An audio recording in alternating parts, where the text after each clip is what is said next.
Budget जो कल भारत सरकार ने पेश किया, एक हिसाब से बहुत अच्छा बजट था। मैं इसको 2-3 कारणों से अच्छा इसलिए मानता हूं। पहला, एक ये राजनीतिक बजट नहीं है। ये बजट भारत के प्रधानमंत्री और सरकार की राजनीतिक इच्छा शक्ति दर्शाता है कि वो इस देश में इकोनॉमिक डेवलपमेंट चाहते हैं। दूसरी सबसे अच्छी बात यह रही इस बजट की कि इसमें भी कोई भी पॉपुलिस्ट मेजर नहीं था। जहां पे जितने पैसे की जरूरत थी वहां दिए गए। ये बात भी सही है कि हमारे पास रिसोर्सेज की कमी है, तो हर जगह जितनी डिमांड है शायद उतना ना दिया गया हो, लेकिन जरूरत के हिसाब से जहां जितनी जरूरत से काम चल सकता है उतना पैसा जरूर दिया गया है। तीसरी बात, इस बजट में सबसे अच्छी बात यह है कि जो इनोवेशन और भारत के भविष्य के लिए जिन चीजों की जरूरत है उनका आधारशिला डालने की पूरी कोशिश की गई है। इसलिए मैं इस बजट को राजनीतिक बजट ना होके राजनीतिक इच्छा शक्ति वाला बजट कहूंगा, ताकि आने वाले समय में लोग इस बजट से फायदा उठाएं। हमारी इंडस्ट्री, इन्वेस्टर्स, किसान, आम आदमी, इन सबको एक आगे बढ़ने की जरूरत है, एक जिसको हम ये कह सकते हैं कि इकोनॉमिक एंटिटी के रूप में। इस देश की सबसे बड़ी चुनौती है एम्प्लॉयमेंट।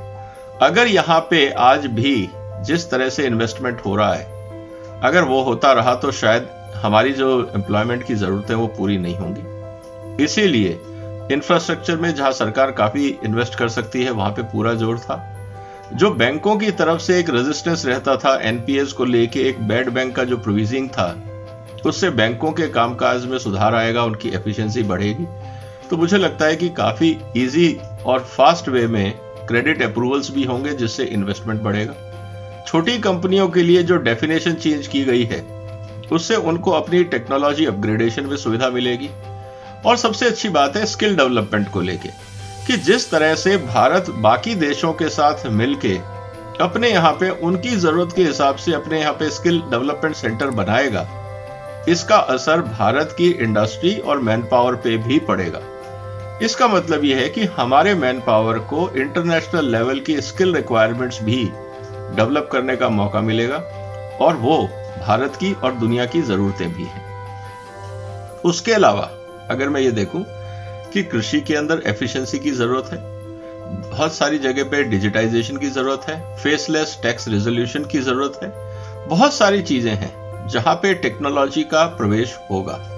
उससे आने वाले समय में मुझे लगता है कि इस देश के अंदर एफिशिएंसी बढ़ेगी, ओवरऑल अकाउंटेबिलिटी बढ़ेगी, ट्रेसेबिलिटी बढ़ेगी। तो जो हम हमेशा कहते थे कि करप्शन है, डिले है और अनडिजर्विंग लोगों को सरकारी पॉलिसीज का फायदा मिल जाता है, कहीं ना कहीं उस पर भी लगाम लगेगी। तो ओवरऑल अगर ब्रीफ में ये कहा जाए कि एक बजट आज के जरूरतों को शायद उतना प्लीजिंग ना लगे, आज की जरूरत में या वोट बैंक पॉलिटिक्स के हिसाब से ये बहुत अच्छा बजट ना लगे, लेकिन इसको हमें मानना पड़ेगा कि ये जो बजट है ये भारत के भविष्य की एक नींव रखता है।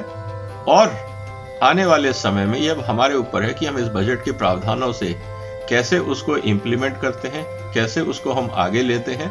और आने वाले समय में मुझे लगता है कि हर 6 महीने बाद, 4 महीने बाद कोई ना कोई और घोषणाएं जैसे जैसे एक्सपीरियंस आएगा भारत सरकार की तरफ से होती रहेंगी। और अब देखते हैं आगे जो इन्वेस्टमेंट्स हैं वो कैसे आते हैं। और जो सबसे बड़ी चुनौती है इस देश की वो है रोजगार को लेके भारत सरकार की तरफ से क्या प्रयास होते हैं, ये आगे देखना होगा।